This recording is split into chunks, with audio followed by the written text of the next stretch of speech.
제가 오늘 한 가지 준비한 게 있는데요. 10,000원짜리를 준비했습니다. If you tell me one Bible verse that you can memorize, I will give you 10,000원. 10,000원을 드리겠습니다. 만약 여러분이 제 눈을 보고 외우고 있는 말씀 구절을 말씀해 주실 수 있으면 바로 10,000원을 드리도록 하겠습니다.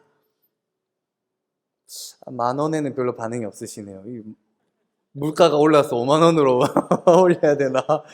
여러분들 지금 혹시 계십니까? 나는 지금 손 들고 말씀 구절 바로 한 구절 정도는 외울 수 있다 하시는 분 혹시 계신가요? 진영자매 혹시 손 든 건 아니죠? 우리 성도님들이 원래 다 잘 암송하시는데 이거 막상 민망하잖아요. 민망해. 우리 장로님.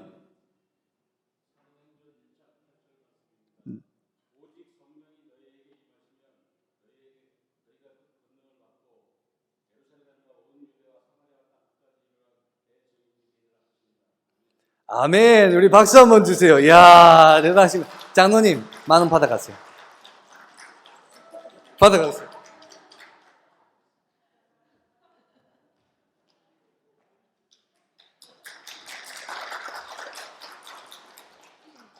이게 말씀은 알아도 이렇게 다 보고 있는 앞에서 민망하게 이렇게 외우는 게 참 쉽지가 않거든요. 제가 왜 이렇게 했냐면 얼마 전에 한 영상을 봤는데 이 외국인이 길거리를 다니면서 똑같이 하더라고요. I will give you $20 if you tell me one Bible verse라고 하면서 말씀 구절 하나만 이야기하면 $20 줄게요 라고 하더라고요. 제가 그걸 보면서 우리 교회도 꼭 한번 해봐야겠다 해가지고 제가 해봤는데 그래도 다들 표정은 할까 말까 하는 분들 90%세요. 90%. 할까 말까. 근데 틀리면 어쩌나 하는 마음이 100%야. 그래가지고 못했던 것 같은데. 우리가 참 삶을 살아가다 보면은 방금 전처럼 우리 옆구리만 이렇게 툭 찔러도 나오는 인생 말씀 구절들이 있습니다. 여러분의 최애 말씀 구절은 무엇입니까? 한국 기독교인들에게 최애 말씀 구절, 가장 좋아하는 말씀 구절이 무엇입니까? 라고 물어본다면 아마 이 마태복음 11장 28절을 빼놓을 수가 없는데요. 제가 앞부분을 읽으면 뒷부분이 자동으로 읽혀지실 겁니다. 수고하고 무거운 짐진 자들아 다 내게로 오라 내가 너희를 쉬게 하리라. 쉬게 하리라. 이 말씀 구절을 많은 기독교인 분들이 좋아하시고 또 예수를 믿지 않는 분들도 좋아하세요. 왜 좋아하는가 보니까 예수께 가면 쉼을 얻는다. 내 짐 예수께 맡기니 예수께서 내가 너를 쉬게 하리라 라는 이 말씀이 참 마음의 위로가 되고 힘이 되고 참 힐링이 된다 해서 믿는 자나 믿지 않는 자나 이 말씀 구절은 굉장히 유명하고 또 많이 알고 있는 말씀이기도 하지요. 그런데 이 마태복음 11장 28절 이 후반부에 보면요, 예수님께서 내가 너를 쉬게 하리라 라고 말씀하시고 난 이후에 뭐라고 이야기하냐면 우리 29절에서 30절의 말씀을 같이 한번 읽어보도록 하겠습니다. 시작. 나는 마음이 온유하고 겸손하니 나의 멍에를 메고 내게 배우라. 그리하면 너희 마음이 쉼을 얻으리니 이는 내 멍에는 쉽고 내 짐이 가벼움이라 하시니라. 아멘.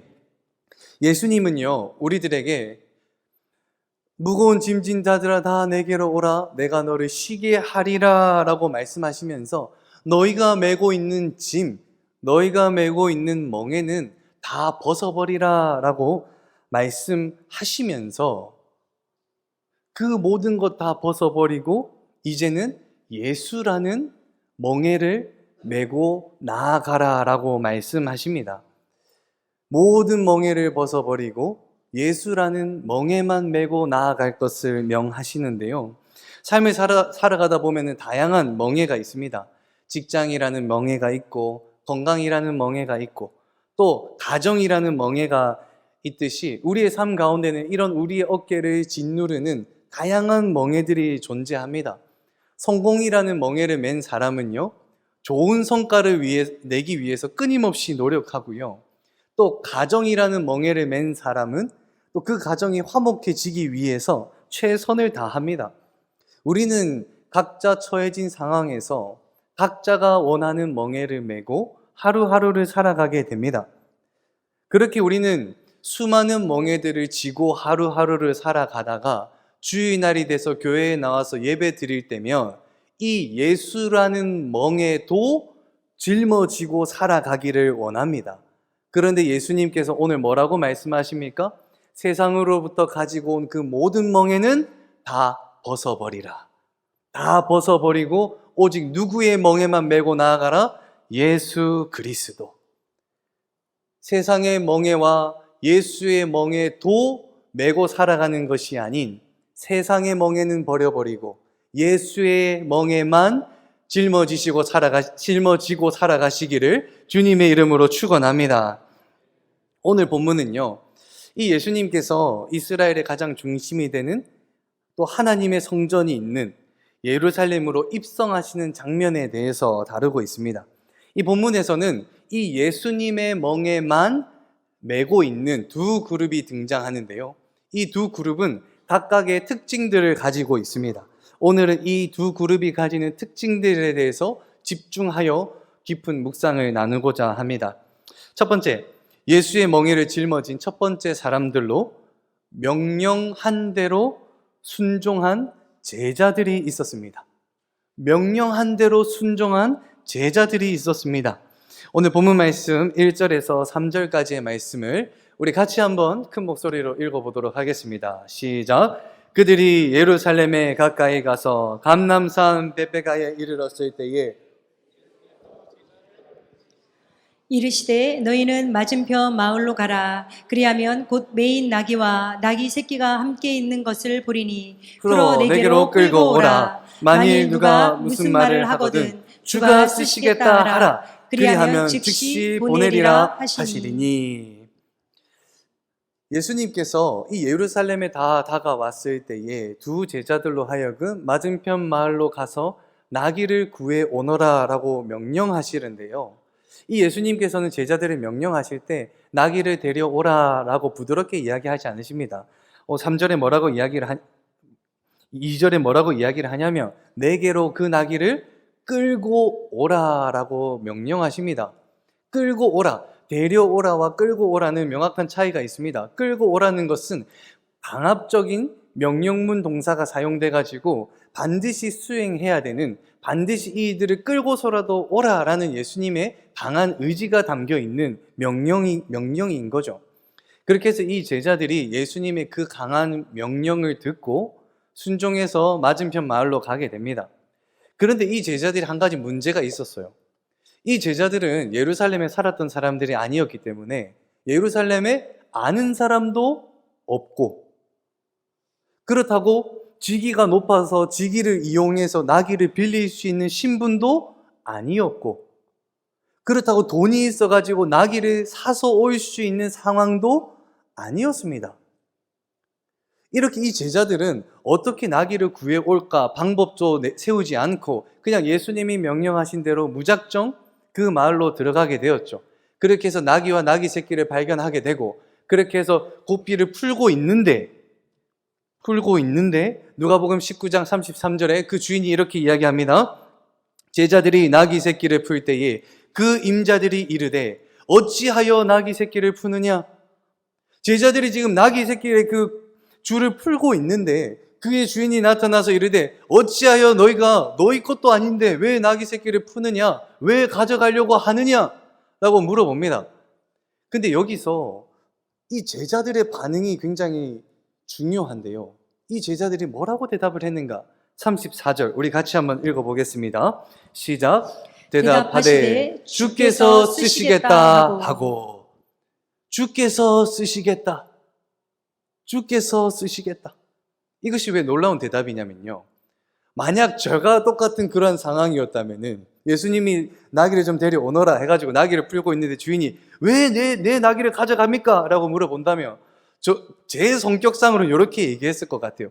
아니 그게 너무 죄송한데 다름 아니라 내가 섬기는 우리 선생님이 이 1km, 3km 정도 되는 거리를 가야 되는데 지금 다리가 좀 불편해가지고 이게 지금 나귀가 너무 필요하다. 선생님 진짜 너무너무 죄송한데 한 딱 30분만 빌려주시면 안 될까요? 내가 30분만 딱 쓰고 여물도 다 먹여가지고 내가 배 불려가지고 딱 잘 갖다 놓을게요. 조금 필요하면 내가 겉옷이라도 맡기고 제가 할 테니까 좀 부탁드립니다. 죄송해요. 저는 그렇게 얘기했을 것 같거든요. 그러면서 저는 이것이 지혜다라고 생각했을 것 같아요. 이것이 지혜다. 그런데 오늘 말씀의 제자들은요, 뭐라고 대답하냐면요, 그러한 제자도 필요 없이 단도직입적으로 주가 쓰시겠다. 주가 쓰시겠다. 더 놀라운 건 그 주인이 그대로 보내줍니다. 이 제자들은요, 예수님이 명령하신 것만 들었던 거예요. 예수님께서 가서 나귀를 데려오라. 누가 물어본다면 주가 쓰시겠다 하라. 예수님의 명령은 두 가지였어요. 가서 나귀를 데려오라, 주가 쓰시겠다 하라. 이 제자들은요, 그 예수님의 명령에 자신의 생각이나 의를 덧붙이거나 빼지도 않았어요. 예수님이 명령하신 그대로, 때로는 고지식한 모습처럼 그대로 순종하는 사람들이었습니다. 우리가 조립해야 되는 물건을 받을 때요, 우리는 두 부류의 사람으로 나뉘어집니다. 조립하는 물건이 왔을 때 어떤 사람은 물건을 탁 뜯자마자 야, 내가 짬밥이 몇 년인데 이건 눈 감고도 한다 해가지고 그냥 뚝딱뚝딱뚝딱 만들어내는 사람이 있고, 또 한 부류는 야, 그래도 나는 설명서를 보고 하겠다. 설명서를 착 펼쳐놓고 1번, 2번, 3번, 4번에 맞춰서 물건을 조립하는 사람들이 있습니다. 다양한 사람들이 존재하겠죠. 그런데 세상에 살아가다 보면은 그냥 조립서 없이, 설명서 없이 조립하는 사람도 그렇게 해서 잘 만들어내면 그것이 맞고, 또 조립서를 보고 또 잘 만들어내는 사람도 맞습니다. 틀린 사람이 없어요. 잘 만들어내면 그것이 지혜이기도 하고 지식이기도 하지요. 그런데 중요한 것은 하나님의 말씀 앞에서는 우리의 지혜를 더하거나 빼서는 안 된다는 거예요. 때로는 고지식한 모습처럼, 때로는 우직하게 하나님이 가라 하면 가고 오라 하면 오고 이것을 말하라 하면 말하는 것, 그것이 온전한 순종인 줄로 믿습니다. 그래서 우리가 잘 알고 있는 또 다른 말씀 구절이 있죠. 순종이 제사보다 낫다. 순종이 제사보다 낫다. 이 사무엘상 15절에 보면요, 이스라엘 일대 왕 사울 왕이 여호와 하나님의 음성을 듣게 됩니다. 3절 제가 읽어보도록 하겠습니다. 사울아, 지금 가서 아말렉을 쳐서 그들의 모든 소유를 남기지 말고 진멸하되 남녀와 소아와 젖먹는 아이와 우양과 낙타와 나귀를 죽이라. 여호와 하나님께서 이 아말렉 백성들이 우리 이스라엘 백성들을 침범하고 노략하였으니 이들을 심판하거라 라고 해서 지금 가서 아말렉을 쳐서 죽이라 라고 여호와 하나님께서 말씀하십니다. 그렇게 해서 사울 왕이 예수님 말씀에 순종해서 아말렉을 쳤어요. 그런데 치다 보니까 너무나도 좋은 양과 소가 있는 거예요. 그렇게 해서 이거 지금 죽이기엔 너무 아깝다. 요거 나중에 하나님 앞에 제사 드릴 때 좀 쓰면 어떨까 해서 모든 것을 다 죽이되 몇몇 양과 소만을 남겨두고 나중에 하나님 제사 때 이것들을 죽이려고 아껴놨거든요. 그 사울의 모습이 어떠했는가? 우리 9절 같이 한번 읽어봅니다. 시작. 사울과 백성이 아각과 그의 양과 소의 가장 좋은 것 또는 기름진 것과 어린 양과 모든 좋은 것을 남기고 진멸하기를 즐겨 아니하고 가치 없고 하찮은 것은 진멸하니라. 왜 이 말씀이 중요하냐면 사울은요, 여호와 하나님의 말씀에 완전히 불순종한 게 아니에요. 모든 것을 쳐서 죽여라 라는 하나님의 말씀에 사울의 생각을 입힌 거죠. 모든 것을 죽이되 안 좋은 것들은 먼저 죽이고 좋은 것들은 조금만 남겨놨다가 안 죽이는 게 아니라 나중에 하나님 제사 지낼 때 내가 죽여야겠다. 이때 하나님 앞에 좋은 재물 드리면 얼마나 좋을까라고 하면서 그 재물들을 아껴놨던 것이었죠. 사울이요, 100% 불순종이 아니었어요. 하나님의 명령에 자기의 생각을 더했던 것이죠. 근데 하나님이 뭐라 하십니까? 사울아, 사울아, 너는 왜 나에게 불순종하느냐? 내가 너에게 말하지 않았느냐? 지금 가서 그들을 심판하라. 근데 너는 왜 그 말에 순종하지 않고 왜 네 생각대로 이것을 아껴 놓느냐? 그때 하나님께서 하신 말씀이 무엇입니까? 순종이 제사보다 나음이라. 순종이 제사보다 낫다는 말은 진짜 말 그대로 순종이 제사보다 낫다 이 말이 아니라 순종하는 것, 하나님의 말씀에 온전히 순종하는 것이 그 어떤 것보다 낫다라고 말씀하시는 겁니다. 예수의 멍에를 짊어진 사랑하는 성도 여러분, 예수님의 말씀과 명령에 내 생각을 더하거나 빼는 것이 아닌 오로지 하나님의 말씀에 순종하시는 저와 여러분이 되기를 축원합니다. 예수님의 멍에를 짊어진 첫 번째 사람들로 예수님의 명령에 순종했던 제자들이 있었습니다. 그리고 두 번째로 명령한 사람이 누구인지 기억한 나귀가 있었습니다. 명령한 이가 누구인지 기억한 나귀가 있었습니다. 우리 오늘 본문 말씀 7절에서 9절 말씀을 같이 한번 읽어보도록 하겠습니다. 함께 읽습니다. 시작. 나귀와 나귀 새끼를 끌고 와서 자기들의 겉옷을 그 위에 얹음에 예수께서 그 위에 타시니 무리의 대다수는 그들의 겉옷을 길에 펴고 다른 이들은 나뭇가지를 베어 길에 펴고 앞에서 가고 뒤에서 따르는 무리가 소리 높여 이르되 호산나 다윗의 자손이여 찬송하리로다. 주의 이름으로 오시는 이여 가장 높은 곳에서 호산나 하더라. 아멘. 예수님께서 제자들이 데리고 온 나귀를 타고 예루살렘 성으로 입성하시기 시작합니다. 많은 사람들이 예수를 보기 위해서 나와왔죠.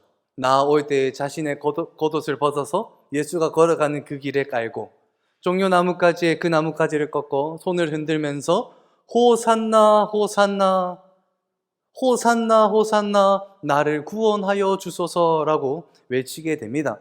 그 거리가요, 역사학자들이 그 기록을 볼 때에 짧으면 한 1km 정도 됐었고 길면 한 3km 정도 됐었다라고 해요.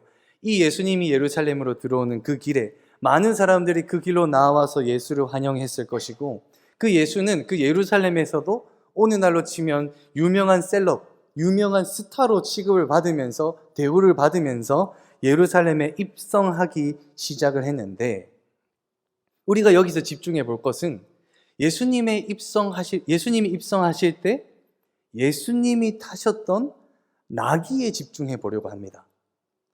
민수기 22장에 보면요, 이 나귀가 자신의 등에 태운 발람, 그 사람과 대화하는 장면이 나오는데요, 제가 한번 읽어보도록 하겠습니다. 민수기 22장 27절에서 28절의 말씀.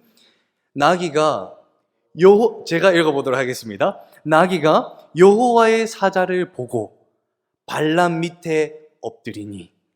나귀가 여호와의 사자를 보고 자신의 주인이었던 발람 밑에 엎드렸던 거예요. 그러자 발람이 노하여 자기 지팡이로 나귀를 때리니라. 왜 내 말을 듣지 않느냐라고 해서 발람이 그 나귀를 때리니 그 뒤에 무슨 일이 일어나느냐. 29절에 여호와께서 나귀 입을 여시니 발람에게 이르되, 그 나귀가 대답합니다. 내가 당신에게 무엇을 하였기에 나를 이같이 3번을 때리느냐. 이 민수기 22장에는요 그 발람이라는 사람과 나귀가 대화하는 장면이 나옵니다. 이것은 은유도 아니고 비유도 아니고요, 있었던 일을 기록하고 있는 거예요. 이것에 집중해서 오늘 말씀에도 나온 이 나귀에 한번 집중해 보면요, 나귀가 예수님을 태우고 1km에서 3km 되는 그 거리를 같이 입성해서 걸어가기 시작합니다. 처음에 이 나귀가 이렇게 생각하겠죠. 와, 내 등에 탄 사람이 진짜 유명한 사람인가 보다. 내 등에 탄 사람이 와, 진짜 왕은 아닌가? 와, 진짜 대단한 사람인가 보다 하면서 그 왕 뒤에 탄 사람을 태우고 잘 모시고 앞으로 나아가겠죠. 그러나 만약에 이 나귀가요, 처음 100m, 200m, 800m, 1km를 지나 걸어가고 있는데 만약 이 나귀가 스스로 착각에 빠져버리면 어땠을까? 나귀가 걸어가다가 처음에는 내 등에 탄 사람이 유명한갑다 해서 가다가 그러다 보니까 불현듯 자기 다리가 보이는 거예요. 야, 이 다리 멋있는데 이 다리 보러 온 사람이 없을까? 저 많은 무리의 사람들 중에 내 이 멋있는 다리를 보러 온 사람이 한 명도 없을까? 분명 한 명은 있을 것 같아. 또 나의 이 뒤에 목덜미에 있는 이 갈퀴가 멋있어서 나를 보려고 온 것은 아닐까?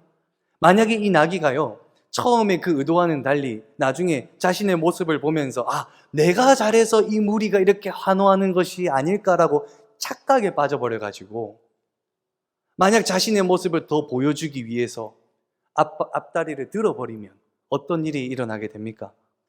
뒤에 탄 예수가 말에서 떨어지고 마는 것이죠.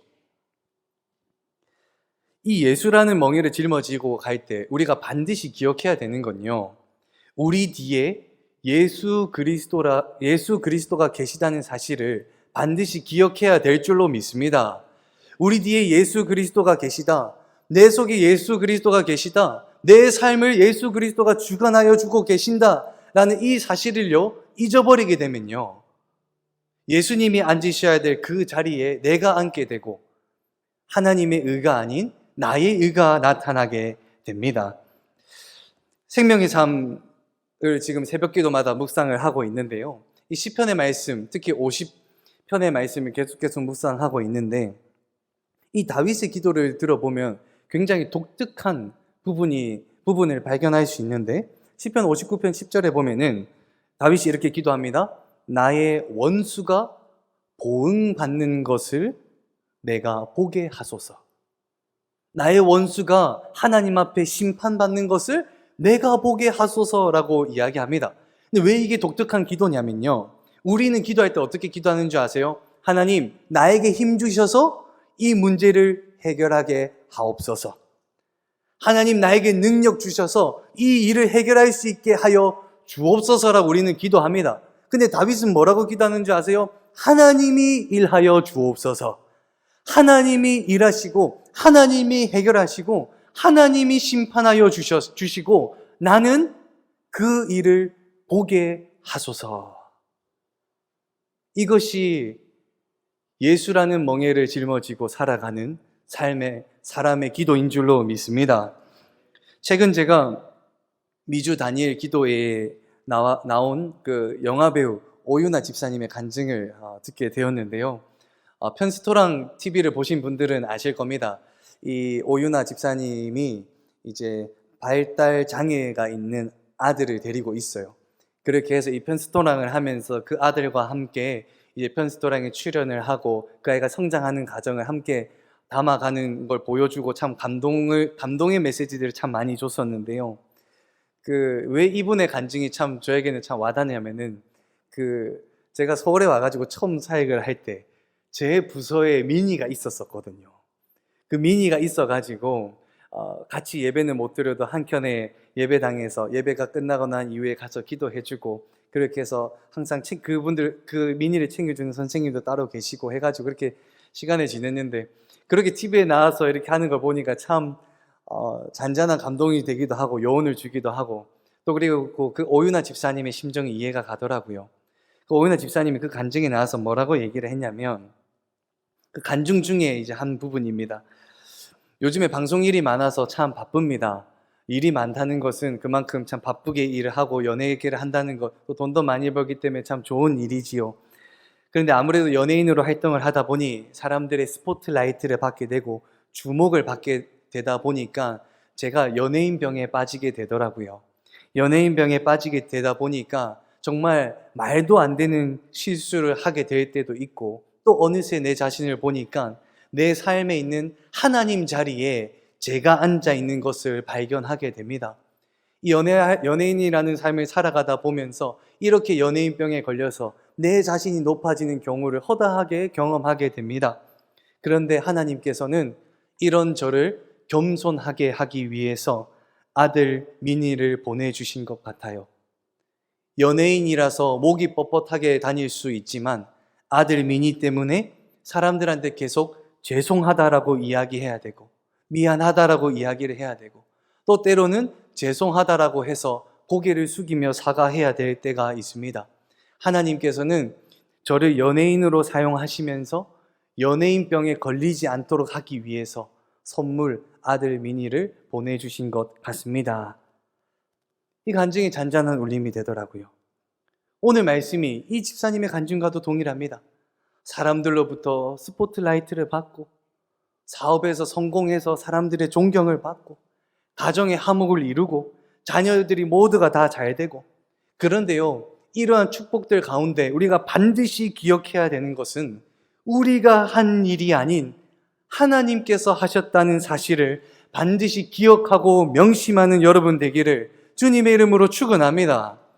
제가 매일 새벽마다 기도하는 것도 이것이에요. 하나님, 내가 이 자리에 서서 말씀을 전하고 내가 이 자리에서 많은 목회들을 행하고 내가 이 자리에서 많은 일들을 행한다 할지라도 내가 하는 것이 아닌 하나님이 하신다는 것을 항상 기억하며 하나님 앞에 항상 무릎 꿇고 나아가게 하여 주옵소서 라고 기도하는 것이 오늘 본문의 말씀 때문입니다. 우리의 삶 가운데 당연한 것 하나 없어요. 당연한 것 하나 없습니다. 왜요? 내가 하는 것이 아닌 그 모든 것을 하나님께서 주관하시며 하나님께서 섭리 가운데 우리의 삶을 이끌고 계시는 줄로 믿습니다. 말씀을 맺습니다. 오늘 본문에서는요, 명령한 대로 순종한 제자들이 있었고 명령한 이가 누구인지 기억한 나귀가 있었습니다. 이것이 결국 무엇을 말하느냐? 우리 인생의 목자 되셔서 우리를 죽음의 길이 아닌 생명의 길로 인도하시는 분은 우리가 아닌 예수 그리스도 한 분인 줄로 믿습니다. 우리 인생, 우리가 주인 되어 살아가는 것 같아도 이 모든 것은 다 하나님의 은혜와 섭리 아래에 있으며 성령님의 주관하심 아래에 우리는 호흡하며 살아갑니다. 우리 인생은 예수님을 태운 나귀처럼 잠시 이 세상에서 하나님의 도구로 사용될 뿐입니다. 그러니 우리가 우리 자신을 자랑할 수 있겠습니까? 하나님의 도구밖에 되지 않는 우리가 우리 스스로를 자랑할 수 있겠습니까? 우리가 자랑할 수 있는 유일한 한 가지는 예수 그리스도 십자가인 줄로 믿습니다. 바울의 고백으로 말씀을 마무리하고자 합니다. 갈라디아서 6장 14절의 말씀을 우리 같이 한번 읽어보도록 하겠습니다. 시작.